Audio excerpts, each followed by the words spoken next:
of St. John. Glory to you, Lord Christ. Before the festival of Passover, Jesus knew that his hour had come to depart from this world and go to the Father. Having loved his own who were in the world, he loved them to the end. The devil had already put it into the heart of Judas, son of Simon Iscariot, to betray him. And during supper, Jesus, knowing that the Father had given all things into his hands, and that he had come from God and was going to God, got up from the table, took off his outer robe, and tied a towel around himself. Then he poured water into a basin and began to wash the disciples' feet, and to wipe them with the towel that was tied around them. He came to Simon Peter, who said to him, Lord, are you going to wash my feet? Jesus answered, You do not know now what I am doing, but later you will understand. Peter said to him, You will never wash my feet. And Jesus answered, Unless I wash you, you have no share with me. Simon Peter said to him, Lord, not my feet only, but also my hands and my head. Jesus said to him, One who is bathed does not need to wash, except for the feet, but is entirely clean. And you are clean, though not all of you. For he knew who was to betray him.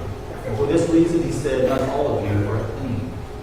After he had washed their feet, he put on his robe, and had returned to the table, he said to them, Do you know what I have done to you? You call me teacher and Lord, and you are right, for that is what I am. So if I, your Lord and teacher, have washed your feet, you also ought to wash one another's feet. For I have set you an example, that you also should do as I have done to you. Very truly, I tell you, servants are not greater than their master, nor are messengers greater than those the one who sent them. If you know these things, you are blessed if you do them. Now the Son of Man has been glorified, and God has been glorified in him. If God has been glorified in him, God will also glorify in himself, and will glorify him at once. Little children, I am with you only a little longer. You will look for me. And as I said to the Jews, so now I say to you, where I am going, you cannot come. I give you a new commandment, that you love one another, just as I have loved you. You also should love one another. By this, everyone will know that you are my disciples, if you have love for one another. The Gospel of the Lord. Praise to you, Lord.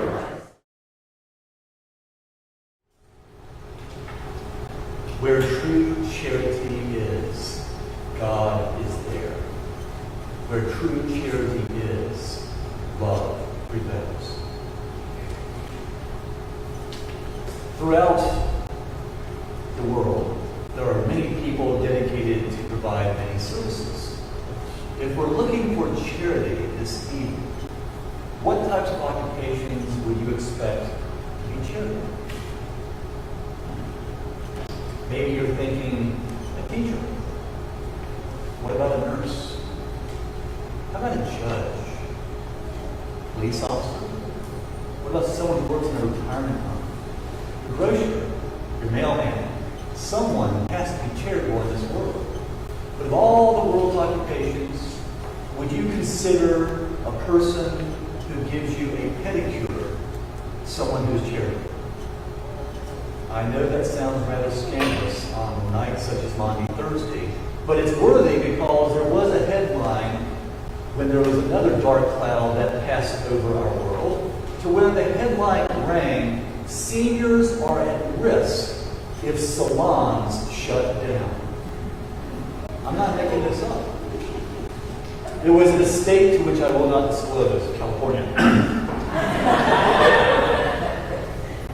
And there was an uproar. There were so many senior citizens that went to the governor saying, we cannot get through our lives. There is a health risk to us. When someone cannot cut our nails, scrub our bunions, and remove our corns. That's what the article read. But do you think there was something more to that? Before that year of 2020, there were an average of 16 million people who had those services to their feet. Something happened, of course, after 2020 where it got cut in half. Now, all of a sudden, we're seeing these headlines, and people are seeing that there is a connection between someone that they can go and put their feet up and Now, I might be embellishing and be promoting those who work in that service trade, but I do find it interesting because this evening is a night to which we see Jesus touching the feet of his disciples and washing them.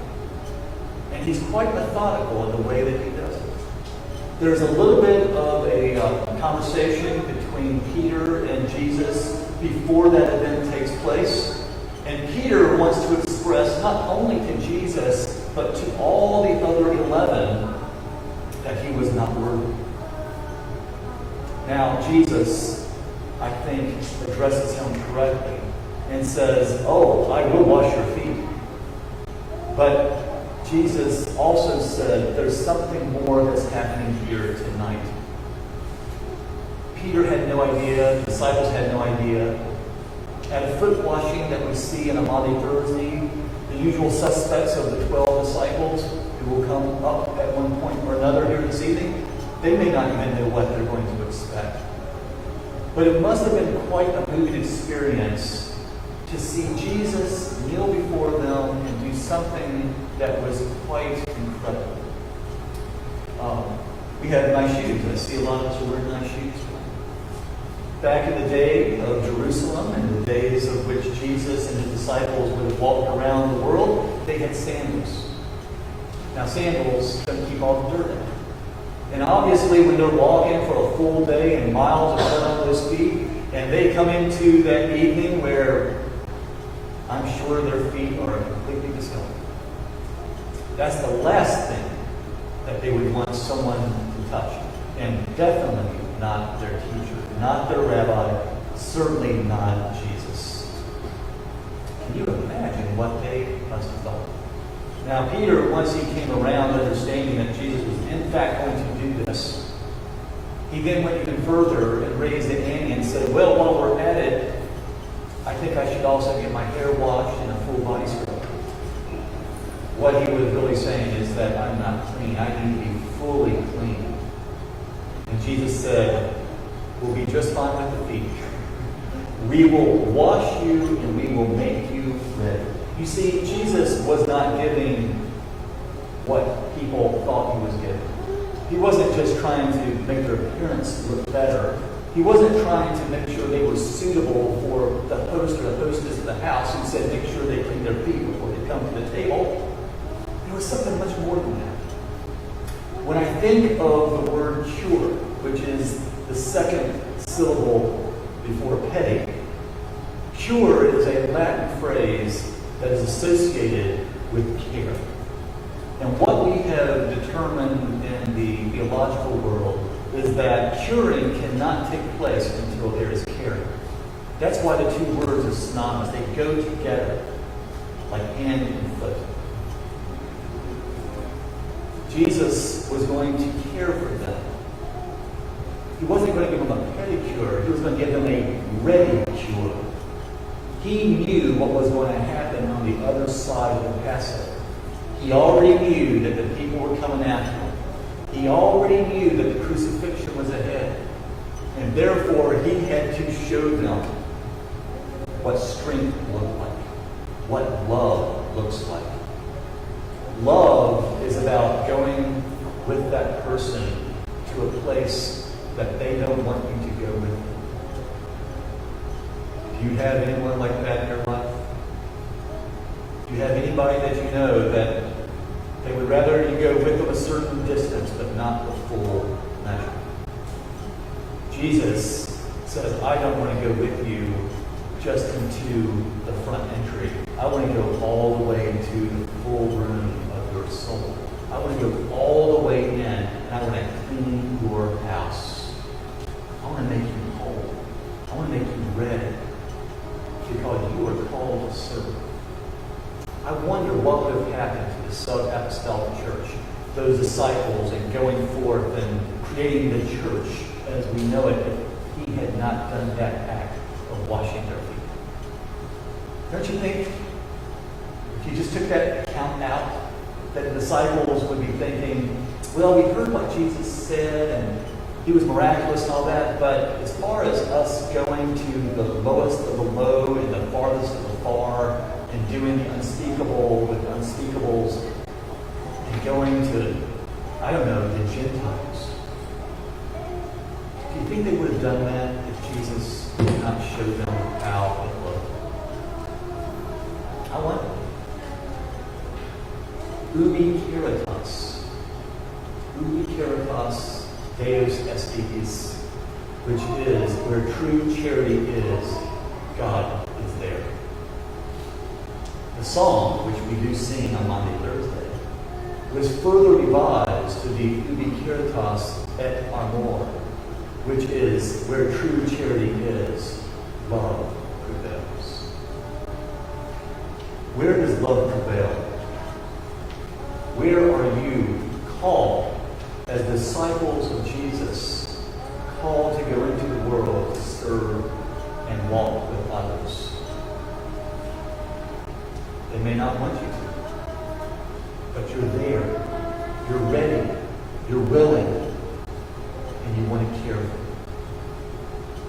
Sometimes we think it's always just going to them in their most emergent needs, whether they're in the hospital or they're at home and they're really sick, but that's not always the place, is it?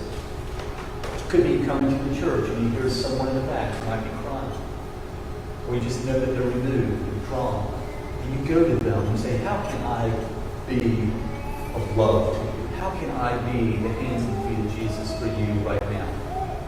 Might be you're in the grocery store and you see that person and you can tell something's problematic. Might be your neighbor. It could be anybody. But God wants us to be washed through and through so that we can have open eyes, that our hearts are clean, so that we can help others and to show them the way. So tonight, on this Maundy Thursday, are you ready to be cared for? Are you ready to be cured? For Jesus came into the world to save sinners. And we are all a member of that group. So tonight, we seek charity because we know that this life we have is undeserving, and yet God gives it to us. It is a privilege. And tonight, as His disciples, we are called to show charity in the world. For where true charity is, God is there. And where true charity is, love prevails. In the name of the Father, and the Son, and the Holy Spirit.